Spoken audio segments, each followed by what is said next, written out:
Bonjour tout le monde, mon nom est Marc Plamondon, je suis conseiller pédagogique au service éducatif et aujourd'hui je vais vous présenter en fait dans une série de 3 vidéos la plateforme Intrati du PEVR pour la portion mise en œuvre. Donc il s'agit de l'endroit où vous allez entrer vos moyens et que vous allez pouvoir faire le suivi, la régulation, le monitorage si on veut, et l'évaluation de vos moyens et de vos objectifs. Alors, il s'agira de 3 vidéos. La première vous présentera l'interface de manière générale. C'est une vidéo qui est un peu plus longue, mais qui se veut un peu le tour du jardin pour qu'on puisse regarder ça ensemble et bien comprendre chacun des morceaux de cette plateforme quand vient le temps d'inscrire ou de faire la mise en œuvre des moyens. Dans la deuxième vidéo, il s'agira d'un modelage pour ce qui est de l'inscription des moyens dans la plateforme ainsi que la planification du monitorage et des évaluations. Et finalement, dans la troisième vidéo, je vous présenterai les onglets d'évaluation, donc comment on évalue un moyen et comment on peut évaluer un objectif. Évaluation là, qui arrive une fois par année et qui pour vous, là, au moment de voir la vidéo, il est possible que vous n'ayez pas les onglets parce que ceux-ci n'apparaissent que lors de la période d'évaluation annuelle déterminée par la direction générale. Alors, sans plus de préambule, commençons avec l'interface. Alors, si vous n'êtes jamais venu dans la plateforme, vous allez tout simplement là, à l'adresse qui est inscrite en haut de l'écran. Donc, il s'agit de intrati.csdm.qc.ca/projet éducatif PEVR. Et cela vous amène sur une page comme ça. Évidemment, vous aurez à vous authentifier avec votre code U. Moi, évidemment, j'ai toutes les écoles puisque j'ai un profil administration, mais vous devriez avoir qu'une seule école. Et moi, je vais utiliser là, la Buissonnière, qui est notre école test. Une fois que vous cliquez sur votre école, par défaut, vous atterrissez dans la page de rédaction du projet éducatif. C'est une autre série de vidéos. Vous pourrez la regarder si c'est ce que vous souhaitez faire au moment de faire la vidéo. Là. Normalement, vous devriez déjà avoir complété cette étape-là et votre projet éducatif devrait déjà être en adopté final. Pour maintenant aller dans la mise en œuvre. Vous allez voir dans le panneau latéral l'onglet, ou du moins la rubrique Mise en œuvre. Vous cliquez dessus et vous atterrissez par défaut dans le tableau de bord. Le tableau de bord est un peu le point de départ de tout votre suivi, votre monitorage, puisqu'il vous permet en un coup d'œil de regarder les objectifs ainsi que les moyens. Des utilisations plus concrètes du tableau bord vous seront probablement proposées ultérieurement dans d'autres vidéos lorsque nous serons dans les séquences de monitorage.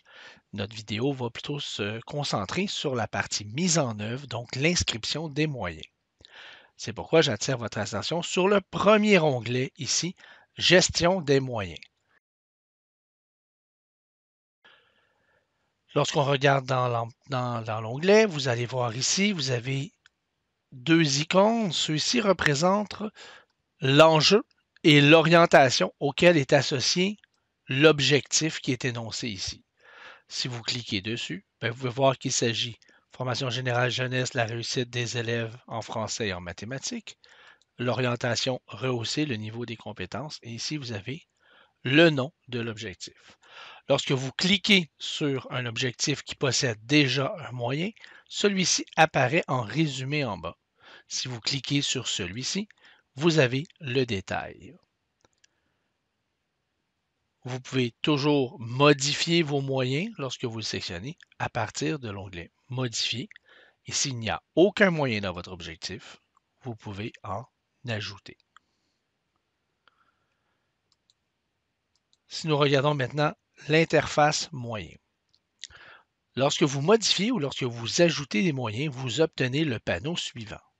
Plusieurs zones dans son panneau ont de l'intérêt pour la mise en œuvre. Tout d'abord, le nom du moyen. Si on regarde la petite infobulle, il s'agit d'un nom qui découle d'une pratique efficace appuyée par la recherche, contribue à l'objectif, donc c'est la définition d'un moyen. Donc, le nom que vous avez là devrait porter, disons, le nom des personnes ou des acteurs qui seront impliqués. Donc, ici, les enseignants.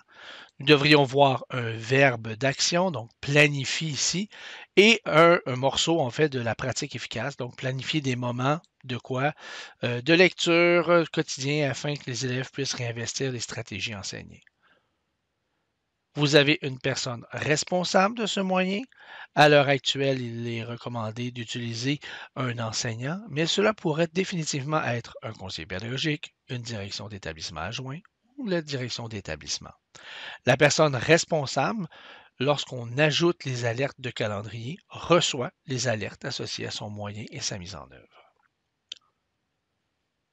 Informations supplémentaires. Les informations supplémentaires peuvent être utilisées à plusieurs escients. Dans le cadre des dispositifs ou en fait des moyens du secteur jeune, secondaire et primaire, la notion de dispositif a été ajoutée à votre planification. La plupart des rubriques, si je prends celle-ci, celle-ci, vont inscrire dispositifs possibles et si vos enseignants ne retiennent pas tous les dispositifs, mais plutôt quelques-uns, vous pourriez aller les inscrire. Dans le cas de la formation professionnelle et de la formation générale des adultes, ils ont opté plutôt pour quelque chose comme attention, des gestes concrets ou des actions en lien avec le moyen. Donc, c'est plutôt ces actions que nous retrouverons dans la zone informations supplémentaires. Il est important de savoir que les informations supplémentaires permettent de bien cerner l'ampleur et les actions liées aux moyens.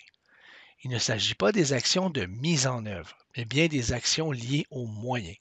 Si par exemple vous avez de la formation à faire ou à obtenir pour que les gens puissent bien mettre en œuvre le moyen, bien, ça n'ira pas dans information supplémentaire. Mais si votre moyen peut se décliner dans plusieurs dispositifs, façons de faire ou gestes, bien, vous pourrez peut-être préciser de quel geste ou de quel dispositif il s'agit. On continue dans les zones. Vous retrouverez également les liens avec les objectifs du PEVR.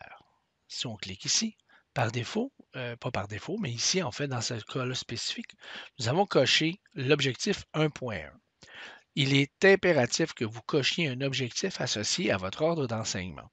Donc, faites attention, il se peut que dans la formulation, cet objectif vous donne l'impression d'être associé à votre ordre, mais remarquez que ceux-ci sont normalement bien listés. Il ne faudrait pas se tromper. Un moyen ne peut pas être sauvegardé, enregistré sans que celui-ci ait un lien avec le PEVR, sans que celui-ci ait une personne responsable et un nom. Les informations supplémentaires sont la seule partie facultative. Poursuivons avec les actions. Lorsqu'on regarde en bas, on voit ici que plusieurs actions ont été planifiées pour ce moyen. Deux types existent, suivi et régulation. Les actions de suivi sont facultatives. Ils servent simplement de rappel ou d'alerte afin d'informer la direction ou le responsable qu'une action a eu lieu ou devrait avoir lieu, ou une action de sa part, enfin peut-être, devrait avoir lieu. Par exemple, ici, on peut voir qu'une formation et un accompagnement des enseignants volontaires est nécessaire pour la mise en œuvre du moyen et que cette période d'accompagnement et de formation se fera du 5 septembre au 1er novembre. Il s'agit donc ici d'un rappel, tout simplement.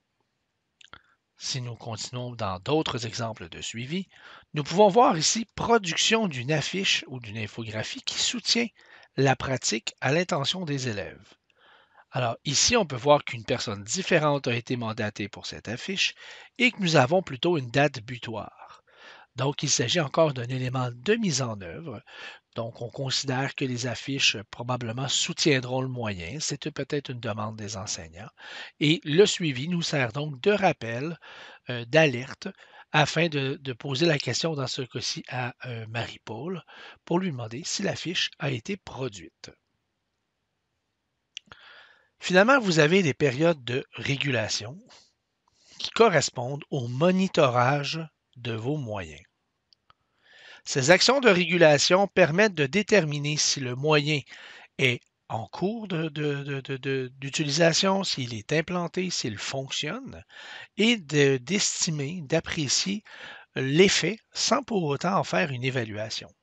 En d'autres termes, les moments de monitorage, qui correspondent dans notre plateforme aux actions de régulation, vous permettent de corriger le tir lorsqu'une mise en œuvre ne va pas dans la bonne direction, permettent de peut-être augmenter la cadence, accentuer peut-être l'efficacité du moyen par des actions plus ciblées. Mais l'idée du monitorage, c'est de voir est-ce que cela fonctionne? Est-ce que le moyen semble avoir été mis en place correctement? Et y a-t-il des ajustements ou des correctifs que je dois mettre en place pour assurer que le moyen ait un plein effet et qui, au final, a un effet sur mon objectif, en fait. Donc, ici, on voit que 2 périodes de monitorage sont prévues. La direction générale nous demande d'avoir 2 périodes de monitorage annuelles, normalement en décembre et en mars. On peut voir que pour l'année 2024-2025, ces périodes sont le 6 décembre et le 28 mars. Il est plus que pertinent de mettre dans le titre de votre action, non pas juste premier monitorage, mais peut-être une forme d'objectif de mise en œuvre. On s'attend à quoi? Quels indices on devrait avoir pour nous permettre de déterminer si le moyen va rondement, si le moyen a de l'effet. Évidemment, si l'on considère que des actions comme la formation des enseignants, un événement promotionnel, une production d'affiches, ont eu lieu en début de septembre, il est peu probable que le moyen a eu assez de temps pour avoir un effet. Bon, on peut s'attendre peut-être que la majorité des enseignants soient à l'aise avec le moyen, puisqu'on peut voir là, qu'il y a des éléments mis en œuvre afin de favoriser l'adhésion de l'équipe enseignante. A contrario, le deuxième monitorage nous amène un petit peu plus serré sur des objectifs comme tous les enseignants devraient mettre en œuvre régulièrement le dispositif retenu. Nous sommes plus dans l'adhésion, mais bien dans l'exécution, le fonctionnement de notre moyen. Donc, notre deuxième monitorage ici permet de se donner une idée, en fait, si le moyen va bien. Et pour nous, le moyen ira bien si la majorité ou la totalité des enseignants le mettent en œuvre. À chaque année, vous aurez, pour tous les moyens que vous avez à votre projet éducatif, 2 périodes de monitorage à planifier. Nous vous invitons à ne pas les planifier d'emblée. Évidemment, vous les planifierez année après année. Il peut être donc pertinent de vous ajouter, par exemple, une action de suivi en début d'année pour faire la planification du monitorage. Ce qui nous amène à vous présenter la fenêtre Ajouter une action. Alors, le nom de l'action n'est qu'une étiquette. Il vous permet de reconnaître le type d'action. Il vous est recommandé pour les actions de régulation servant au monitorage d'inscrire premier, deuxième monitorage ou simplement monitorage 2 points afin de bien les distinguer des actions de suivi. Ici, il ne s'agit pas d'un monitorage. Il ne s'agit pas de se poser la question si le moyen va bien. Il s'agit ici d'un petit rappel, un rappel à la direction qu'elle doit planifier les 2 périodes de monitorage dans la plateforme. Je vais donc choisir, puisqu'il s'agit d'un rappel, l'action de suivi. L'intervenant sera ma direction. Ici, évidemment, je prends une personne là, dans la liste qui m'est permise. Je vais choisir une date. Comme il s'agit d'un rappel, je vais le choisir à une date fixe d'une seule journée, au début d'année scolaire. En l'occurrence, je vais y aller ici une semaine après la rentrée environ, par exemple le 9 septembre. J'appuie sur le plus afin d'ajouter cette date.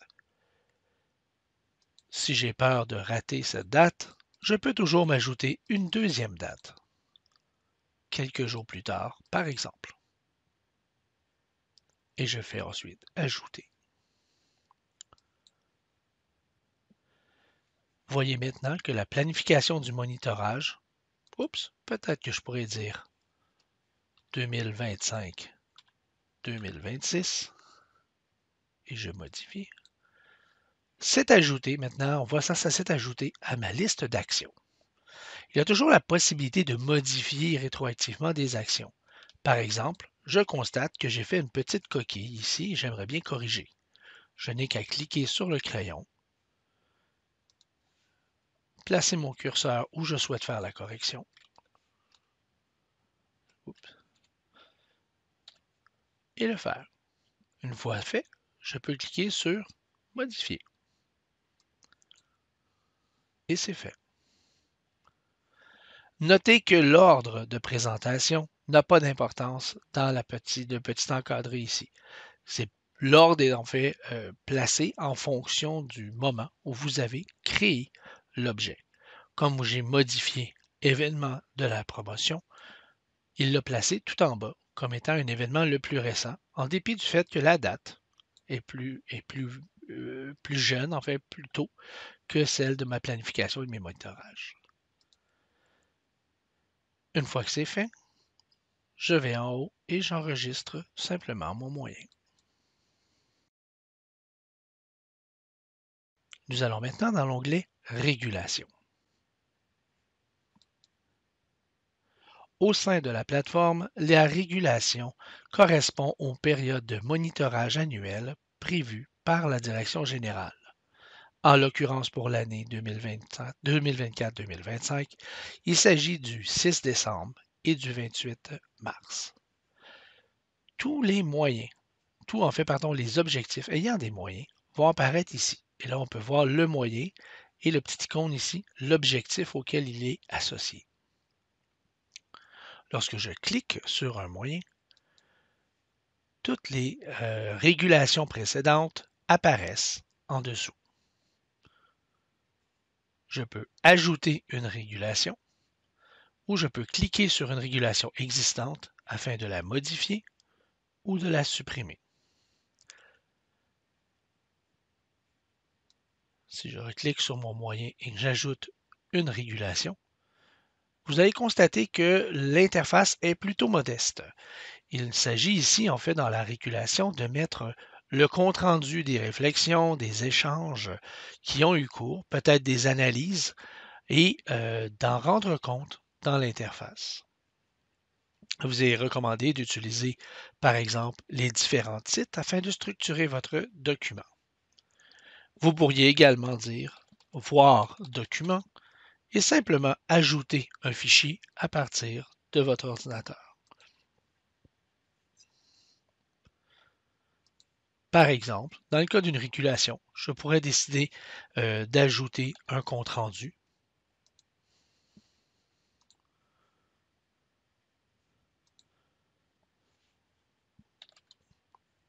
Je pourrais également ajouter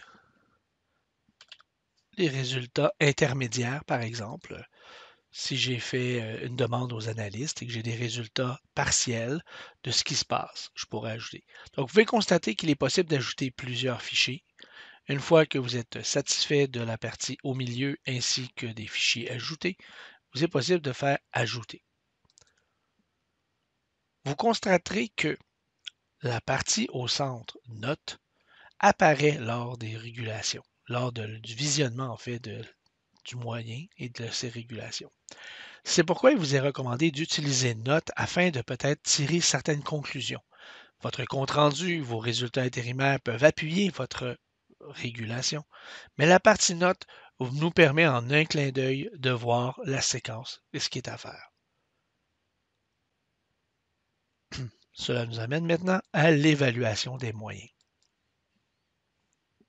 Lorsque vous avez des objectifs qui contiennent un ou plusieurs moyens, ils apparaîtront ici.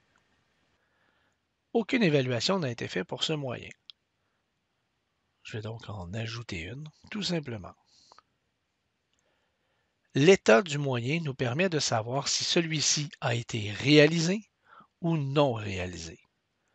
Considérez que réalisé sous-entend qu'il peut être en cours d'utilisation. La plupart de nos moyens sont de longue haleine.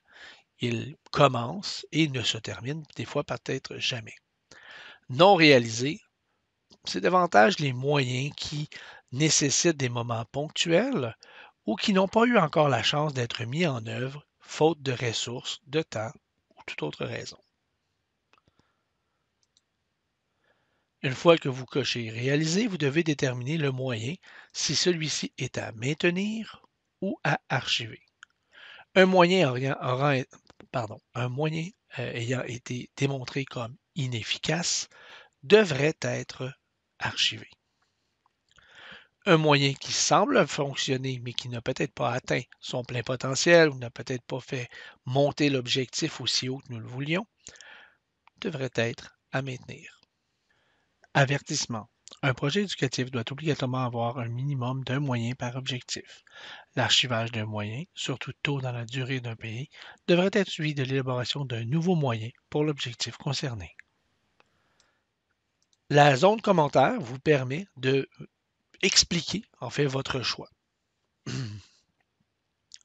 Sous cette fenêtre, notez que vous avez un petit chevron qui vous permet de voir les régulations associées à ce moyen. Donc, comme je vous le disais tantôt pour les régulations, si vous avez bien utilisé la zone de notes, cela vous permet en un coup d'œil d'aller lire certaines conclusions de votre régulation. Mais vous pouvez également cliquer sur les fichiers pour les télécharger et les consulter. Une fois satisfait, je vais cliquer sur Ajouter. Vous avez peut-être constaté pour la période gestion des moyens et pour évaluation, qu'il y avait des moyens archivés. En fait, lorsque vous déterminez qu'un moyen doit être archivé, il reste dans la plateforme. Il est donc encore possible de le consulter. Vous pourriez même réactiver un moyen en le modifiant et en changeant son état afin de le remettre à maintenir, possiblement même à réaliser. Évaluation de l'objectif. Dans cet onglet, vous verrez tous les objectifs de votre projet éducatif. Bien qu'il existe un lien avec le moyen, ce que vous retrouverez ici, c'est plutôt l'évaluation de l'objectif lui-même et de sa progression vers l'atteinte des cibles que vous vous êtes fixées. Pour ajouter une évaluation, vous devez cliquer sur Ajouter une évaluation après avoir sélectionné un objectif. À l'intérieur, vous avez l'état progresse bien ou progresse avec difficulté. Vous avez une zone commentaire et la possibilité d'ajouter un fichier, par exemple, un compte-rendu de rencontre. Vous pouvez également, dans le bas, consulter les évaluations de vos moyens, ce qui est très intéressant puisque cela vous permet, par exemple, d'aller lire que le moyen n'a pas été réalisé, que celui-ci a été archivé. Et cela peut affecter certains commentaires que vous allez mettre dans l'évaluation de votre objectif. Par exemple, il est très probable que mon objectif progresse avec difficulté. Et le motif, c'est que le moyen n'a pas été réalisé et qu'il a été archivé. Nous pourrions avoir l'effet inverse, il pourrait bien progresser et, pour raison, parce que le moyen a été démontré efficace. Donc, nous aurions des notes par rapport aux évaluations de moyens. Donc, je résume. Vous régulez lors des périodes de monitorage annuelles, c'est-à-dire décembre et mars. Vous évaluez votre moyen en juin une fois par année et vous évaluerez en même temps la progression de vos objectifs. Au moment où on se parle, il est très probable que évaluation des moyens et évaluation des objectifs n'apparaissent pas dans votre plateforme puisque vous allez consulter cette vidéo vraisemblablement en dehors des périodes d'évaluation déterminées par la direction générale. Mais vous pourrez revenir à cette vidéo plus tard, en juin, lorsqu'il viendra le temps d'évaluer vos moyens et vos objectifs. Donc voilà, ça fait somme toute le tour de l'interface mise en œuvre.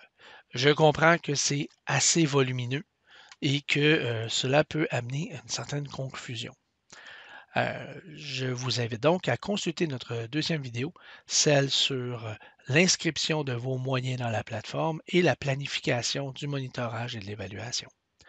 Cette vidéo sera sous la forme d'un modelage et vous permettra de mieux saisir pas à pas les étapes qui sont attendues de vous une fois que vous aurez approuvé la proposition des moyens de vos enseignants.